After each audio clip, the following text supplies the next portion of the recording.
Hello, everyone. I'm István Juhos, and I'm a senior Android engineer at TIR working on ride experience.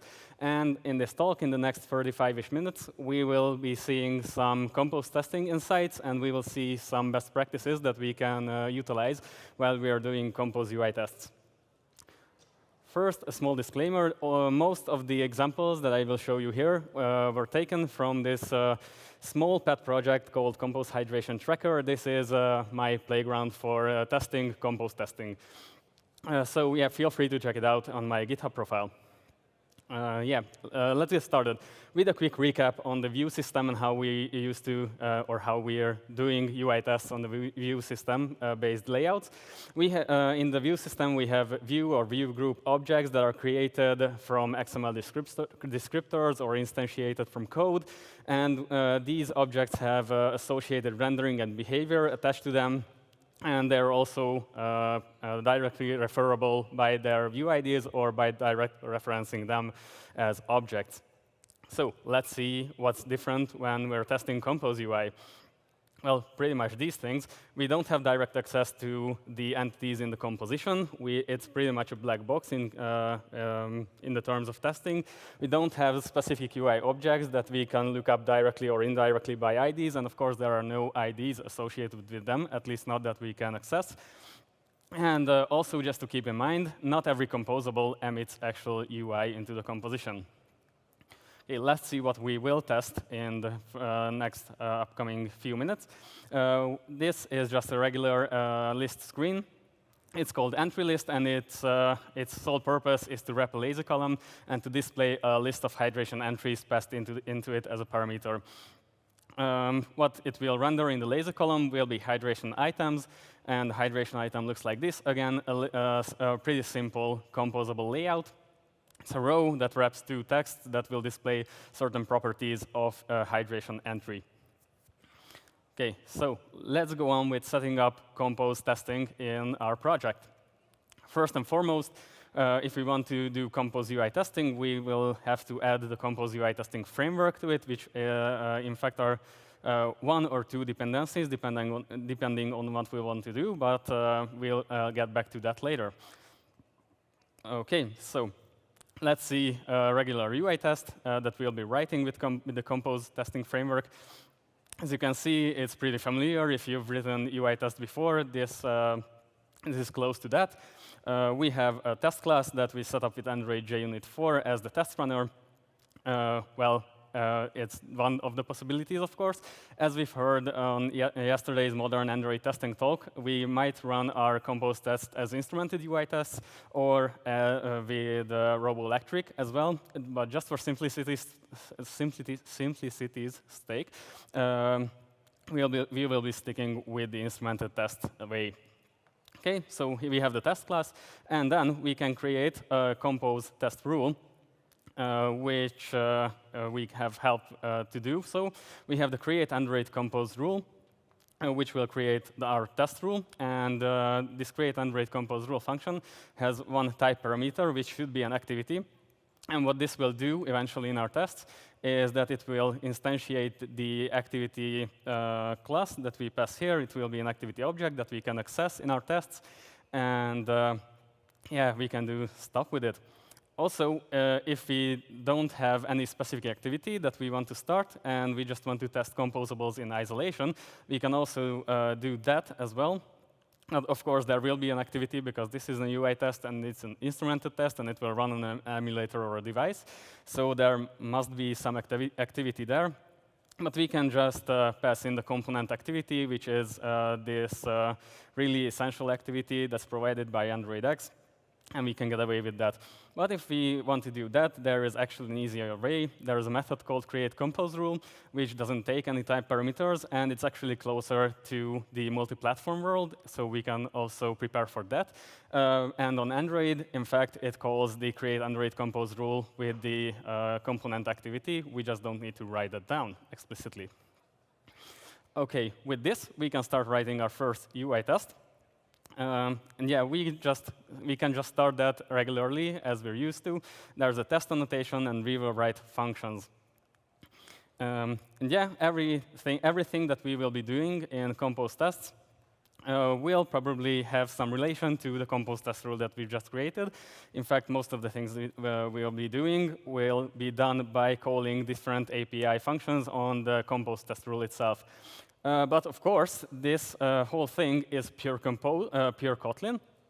So we can use whatever Kotlin function that we have at our disposal. So for not writing compose test rule down 1,000 times, we can just scope to it and call its different APIs. Okay, set content might be familiar as well if you're using Compose already.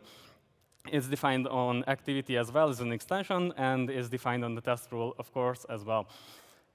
In this setContent method, we can actually call whatever composable we want. Let it be a text, let it be our custom sparkling button or anything. Okay. In this example, we'll go with just calling the theme in the application. It only has one. It's called hydration tracker theme, and we will call entry list inside of that to have the entry list in the composition, and also to assert on that later on. Entry list should receive an entries list. And you might wonder, where is this coming from? Of course, we're still in pure Kotlin, as I just said. So this entry list can live anywhere that the testing code can access.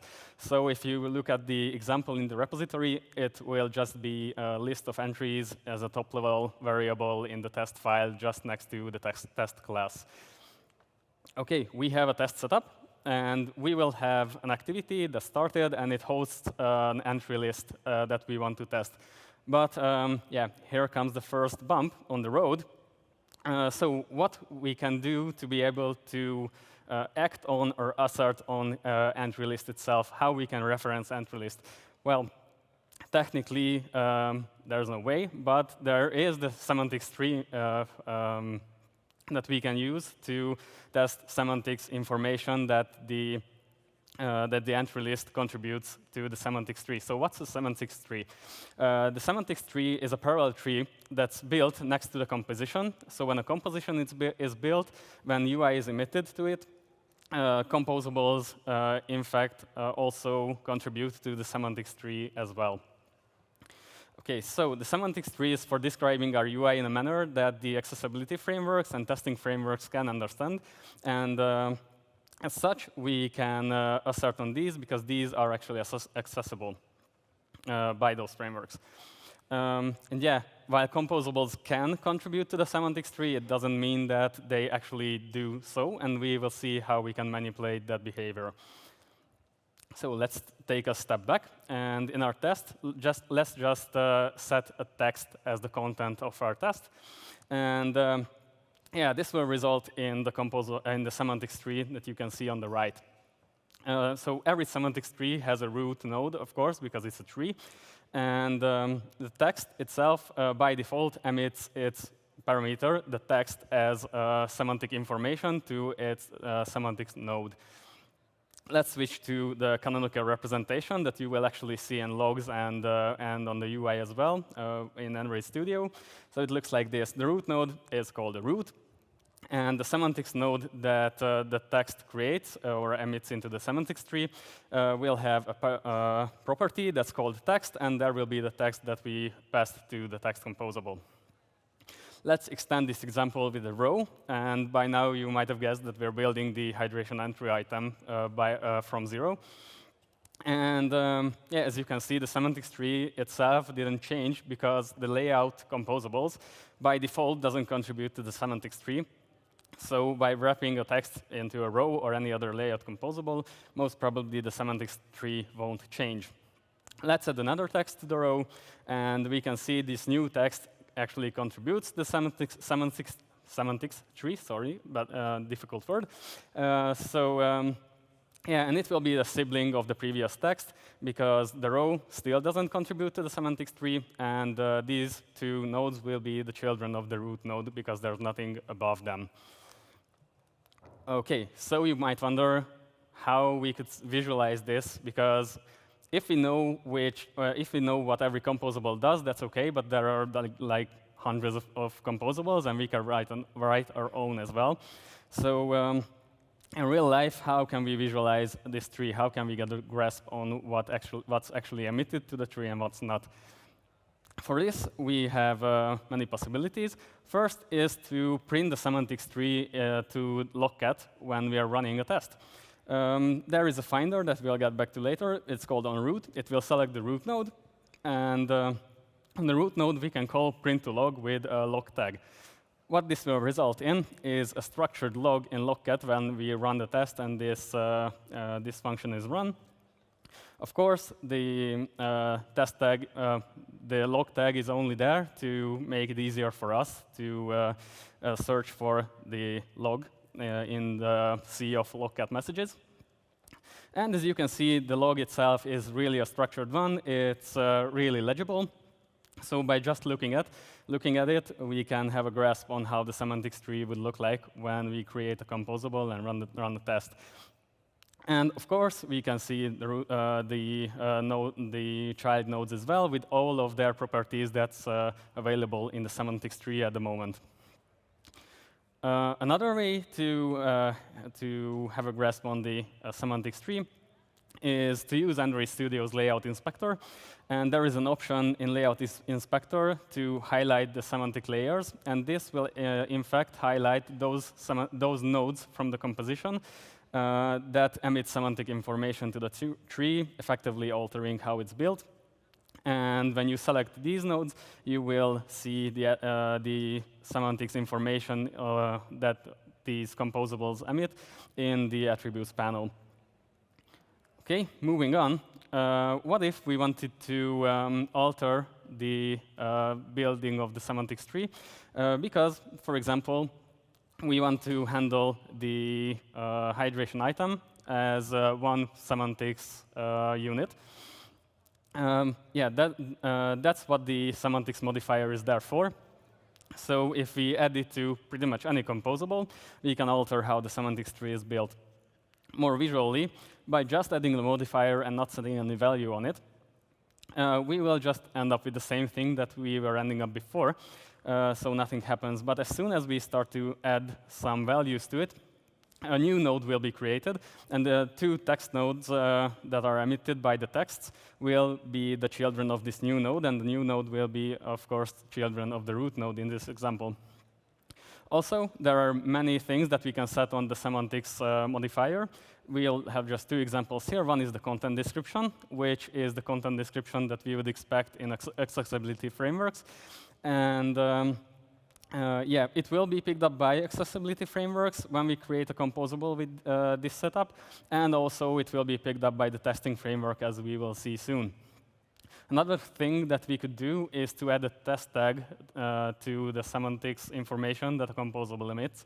And by this, we will create semantics information that only the testing framework will recognize, but it won't be available for accessibility frameworks. OK, moving on, let's get back to the actual implementation of the hydration item. And right now, with this implementation, we have the separate text nodes again without the row emitting semantics information. So again, we took a step back. And if we call semantics without any parameters or without any additional information, we will get a default value with it, which is called merge descendants. And by default, it's false. And this means that the composable won't do anything to manipulate its children's semantic nodes. It will leave them as is. But if we change this behavior to true, merge descendants equals true, then the composable that we set this on will merge all of its children's semantics information into just one node. And as you can see, the two texts, instead of contributing independently, they will be contributing to the same semantics node. And the text property will hold two values in pretty much what is a list of strings. OK, and in fact, quite a few composables that come out of the box with the Compose framework have this behavior enabled by default. And one of these, pretty much the simplest example, is the humble button. And as you can see, the button itself emits quite a lot of information about itself in the semantics tree. And among those, you can see the text parameter, which comes from the text composable inside the button. Also, there is extra information injected into the semantics tree that says that this node is actually a merged semantics node, and that information is there in the merge descendants property. Okay, moving on. If we don't want this behavior on the built-in composables, we can actually clear and rewrite the semantics of a certain composable. There is the clear and set semantics modifiers for this. But yeah, by using this, be aware that you will erase anything and everything that composable is by default emitting into the composition. But that's actually indicated as well when the semantics node is built, and that's the clear and set semantics equals true in the in the semantics node. Okay, with this knowledge in our pocket, we can start actually exercising our Compose UI. Let's see how we can do that and what APIs are available for us out of the box with the Compose testing framework. You've already seen the onRoute finder method. And of course, as its name suggests, it will return a semantics node that refers to the root node of the semantics tree. And yeah, after that, there are a whole family of functions which start with onNodeWith. And these functions will try to find exactly one semantics node that's in the semantics tree. The first example is onNodeWithTag that will try to find a node with the given test tag. There's onNodeWithContent description, and as you can see, this is an accessibility thing, but accessible as well in the test. So it will try to match the content description text of a node. There's onNodeWithText, which will try to match a text in the node's text among the node's text properties. And as you can see in this example, even if the node is a merged node with multiple text entries, onNodeWithText will go through each of those texts separately, even in a merged node, and will select the proper node. And also, every onNodeWith function has an extra property that's false by default, and it's called useUnmergedTree. So by setting it to false, everything will be the same in tests as we want them to be. But if we set the useUnmergedTree property to a parameter to true, then the test rule will try to find and match the separate nodes that would actually be contributed to the semantics tree without them being merged. So in this example, the two texts actually can contribute to the semantics tree independently, but they're merged together by the row, by their container. And with using this parameter, we can treat them as separate nodes. All right. And yeah, there is the other function family called onAllNodesWith. Yeah, tracing a bit back to the onNodesWith functions. If there are multiple nodes that are matched with our criteria, then the simple onNodesWith functions will fail because they are designed to only select one node from the semantics tree. And if we want to select multiple semantics nodes from the semantics tree, we can use the onAllNodesWith functions. And these have the same variations as the onNodesWith functions. And these functions will return a list of semantics nodes that match our criteria. Also, if we want to write custom matchers, there is the onNode with a parameter. And with this, we can create our own matchers, mix and match the existing ones. We are free to do so. Okay, let's switch to actions and performing actions on certain composables, or the semantics tree, of course. For this example, here's this very simple button with a text that has 100 milliliters on it. And if we select it with onNodeWithText, the testing framework will find the semantics node for the button. And yeah, the result of the finder function is a generic representation of a semantics node, so it won't have information. So it won't have the type information that this is a semantics node for a button. But nonetheless, we can call perform click on it or any of the perform functions on it. And if we call perform click on it, it will check if the actions section, the action property, has onClick defined in the semantics node of the button. And if it's there, then the click can be performed, and the click will actually be delegated back to the composition. And yeah, the click will happen, and we can assert the effects of it in the test. So with that knowledge, unfortunately or fortunately, you can decide, but we can call perform text input as well on a button with any input.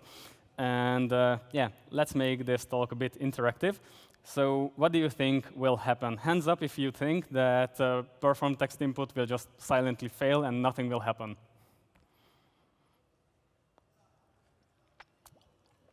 OK, I saw a few hands. So the other option is our test will fail because of it. Who thinks that will happen? Yeah, that's the correct answer, because the semantics node doesn't have the setText action property set, which would be set by an edit text or something that can handle text input. So yeah, in this case, the assertion will fail inside the perform text input function, and we will have a failing test. OK, so enough of the APIs. If you want to see what are available and what you can do with the Compose testing framework, there is this neat cheat sheet that you could already seen yesterday. Check it out. It's really informative. So let's see some techniques for Compose UI testing. With Compose, we can create really small chunks of UI that can behave as their own unit. And the entry list is actually designed like this. So the only thing that it receives is a list of entries that needs to be rendered to the UI. But where is this called? Where is this used? It's used in the entry screen composable, which is a so-called top-level composable, and a state holder. So it holds a view model, which it gets from, well, your favorite DI system, or whatever you use.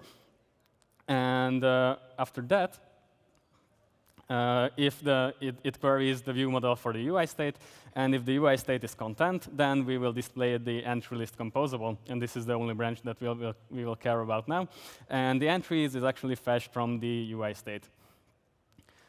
OK, because of this, because we structured our composables this way, we can actually just test the smallest unit that we need or we want to, based on whatever is the decision making for testing. And yeah, we're back to our previous setup for the entries list test. And yeah, we can find the entry list with the onNode with tag. We can query its children, and we can do an assertion on the number of children. And yeah, with all of these examples that we've just seen, this test should pass. OK, another technique is testing behavior. So what if we have this unit of composable, which just wraps several buttons into it, and yeah, we would just have this as a row, as a separate part of the UI that can be tested separately. Yes, this composable has 3 buttons, and each of the buttons should do something like add a number of milliliters into our daily consumption. And this is done via propagating the event handling to the parent composable via the onAddDrink callback. And it just needs to receive an integer value, and that will be handled by whoever is the host of this composable. So how could we test this internal behavior of predefined values input? We'll have this test, where we add the predefined values input to the set content of the test rule. And what we can do, because of course we're still in Kotlin, is that define a variable and then fake that callback that sets that variable's value to whatever it's receiving as a parameter, and then do an assertion on that. Easy, isn't it? We just select the button, click it. The click should trigger the onAddDrink callback, which sets a value, and then we can just assert that value. OK, The next interesting part is hybrid UI testing, which you probably will face when you're extending an existing app with Compose or start a Compose screen with some existing XML stuff or custom views in your project. So what's a hybrid UI? Hybrid UI is when you either have view-based layouts in an existing app, but you want to start using Compose, you start a new screen, or you just want to implement a new fancy button that is easier to implement in Compose than in XML, and you just opt for that. The other way around works as well. You want to start a new screen with Compose, but for example, you have a view system already implemented with Android views, and you don't have time or any other resource to do so. Then you can just use those existing layouts and custom views inside a Compose context. And of course, these hybrid UIs needs to be tested as well, and we'll see how that works. So the first case is when we use a Compose view in an existing layout. This layout is pretty easy, straightforward. We have a constraint layout. Inside of that, we have a toolbar, which is just a standard Android XApp Compat toolbar. And below that, we'll have the entry point to the Compose world with the Compose view interoperability view. And we also need the glue code for this, which will be just a simple activity called Compose View Demo activity. And it's responsible for inflating the previously seen XML and setting up all of the views that needs to be there. And as you can see, the interoperability API with Compose View works like it should. We can set any composable into its content, and it will be part of the layout hierarchy, and there will be a switch to Compose context there. Okay, how can we test this scenario?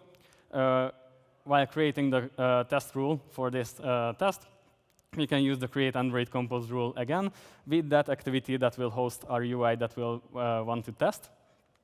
And after that, the Compose testing framework provides us with an Espresso singleton that is actually the interoperability towards the Espresso framework.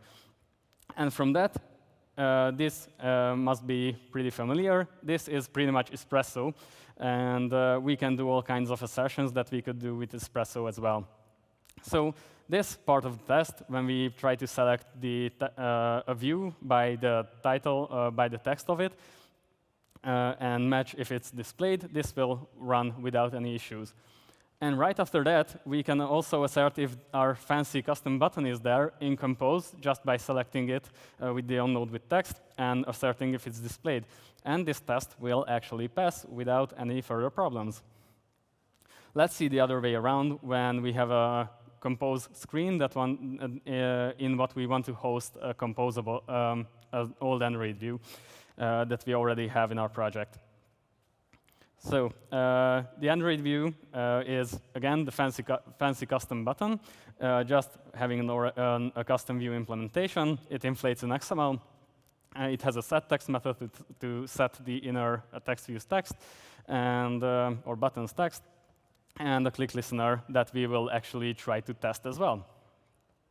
Okay, the Compose screen or the composable that will be hosting this custom button and the app bar looks like this. It's called Android View Demo. It accepts a button click callback that we will try to exercise.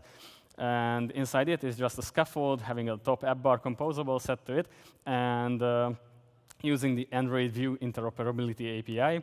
And inside the Android View's factory callback, we'll just instantiate the custom button view and set the text and click listener to it.